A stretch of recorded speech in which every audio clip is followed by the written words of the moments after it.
क्यों मनाते हैं, थोड़ी सी इस विषय पर भी चर्चा कर लें, क्योंकि अभी हमने नजदीक ही हमने 22 तारीख को सभी ने सुना है, एक गीत बड़ा प्रचलित है कि राम आएंगे तो अंगना सजाएंगे। इस पे अभी काफी चर्चा हो गई, लेकिन हम बात कर रहे हैं गणतंत्र दिवस की। तो गणतंत्र दिवस क्यों मनाया जाता है? गणतंत्र दिवस को 1950 में आज के दिन ही संविधान लागू किया गया था। बाबा साहब ने एक हमें अधिकार दिया था, जो हमारे ऊपर, हम अपने महापुरुषों को माफी चाहती हूँ कि सर्वप्रथम महात्मा गौतम बुद्ध के चरणों में नमन, उसके बाद हमारे चंद्रगुप्त मौर्य है, महान अशोक सम्राट है, और महात्मा ज्योतिराव फूले, जिन्होंने अपना पूरा जीवन संघर्षमय बनाकर हम तभी पिछड़े पिछड़े समाज के लोगों को शिक्षित करने में अपना पूरा जीवन लगा दिया। इन्हीं को तो अपने महापुरुष मानते हैं ना।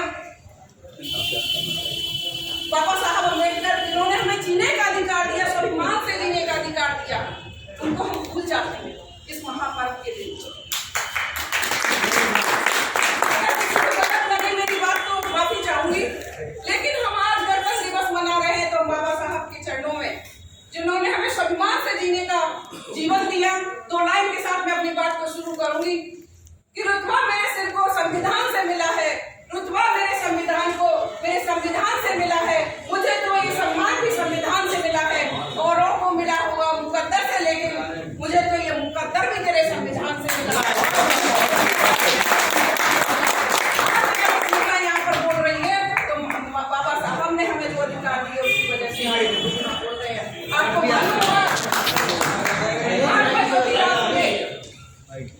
महात्मा ज्योतिराव फूले ने क्या हुआ था उनके साथ, जो उन्होंने ये आंदोलन किया था।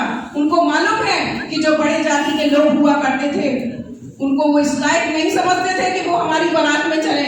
यही तो कारण था ना, उन्होंने पूरा जीवन अपना संघर्ष में निकाला, और हम ऐसे महापुरुषों को आज भूल जाते हैं। हम क्या देते जा रहे हैं अपने बच्चों को? ठीक है, हमारा समाज अगर लव कुश को अपना पूर्वज मानता है तो 28 तारीख को उसमें भी हमें अपनी ताकत दिखानी है। कैसे भी, जैसे हमें अभी तक चला जा रहा है वैसे हमें भी उनको चलना है। इस बात को लेकर ही हमें अपना 28 तारीख का प्रोग्राम सफल बनाना है। लेकिन हमारे महापुरुषों ने जो संघर्ष किया है ना, उसको हमें नहीं भूलना, क्योंकि हमारे बच्चे कल के दिन पूछेंगे हमारे मंदिर में, ठीक है हम मानते हैं कि अयोध्या जी में मंदिर बना है, लेकिन हमारे युवाओं को रोजगार नहीं मिलेगा। मिलेगा? बताइए, वहां से हमारे बच्चों को नौकरियां मिलेगी क्या? चुप है हमारे लोग, शायद हमारी बात गलत कर रहे हैं। नहीं सही बोल रही है आप, सही आपकी बात जायज है। तो हमें मंदिर नहीं, हमें शिक्षा के मंदिर बनाने होंगे जो हमारे महापुरुषों। और ये मान लीजिए हमारे जितने भी लोग अभी कुछ क्षणिक लोग नौकरियों में बचे हैं ना, तो वो बाबा साहब की वजह से है। क्योंकि जो नीतियां और जो रणनीतियां बनाई जा रही हैं आप लोगों के लिए, वो सिर्फ आपको अशिक्षित बनाने के लिए की जा रही है। मेरी बात जरूर लग रही है कि आप कैसे 100 साल पहले जैसे हमारे लोग गुलामी किया करते थे, आज कोई भी ब्राह्मण बनिया अगर हमको अपनी बगल की कुर्सी दे दे तो मैं कहूंगी कि हाँ राम आएंगे। राम कब नहीं थे आपके साथ? आज 22 तारीख को राम आए, इसके पहले राम नहीं थे दुनिया में। बताइए, और हम इतना खुश होते हैं मंदिर बनाने में, मस्जिद बनाने में, कि सारे हम अपने बच्चों का भविष्य, और मैं कहती हूँ कितने साल आपके देश को आजाद हुए हो गए? 76-77 साल हो गए आपके देश को आजाद हुए।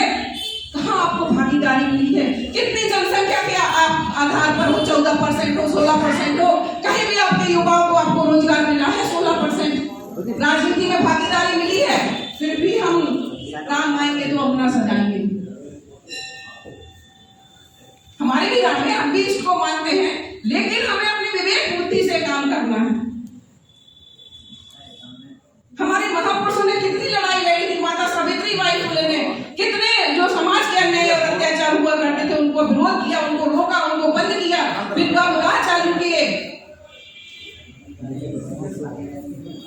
तो ये हमारे महापुरुष पर्चे में छापने के लिए नहीं है, उनको हमें अपने जीवन में उतारना होगा, तभी हमारे समाज का भला होगा। 28 तारीख को मुझे मालूम है कि हमारे लव कुश भगवान है, हम लव कुश के भी बरसा से अपने आप को मानते हैं, कि अपना 28 तारीख को हमारे वीरू भैया की राष्ट्रीय अध्यक्षता में हो रहा है, प्रोग्राम अध्यक्षता में हो रहा है, और बहुत अच्छी बात है कि हमारे नाम से वो जमीन भी हो गई है। तो हमें खुशी है कि हमारे समाज को भी, क्योंकि ये सिर्फ ध्यान इसलिए रखा जा रहा है कि हम कितनी जनसंख्या के बल पर हैं।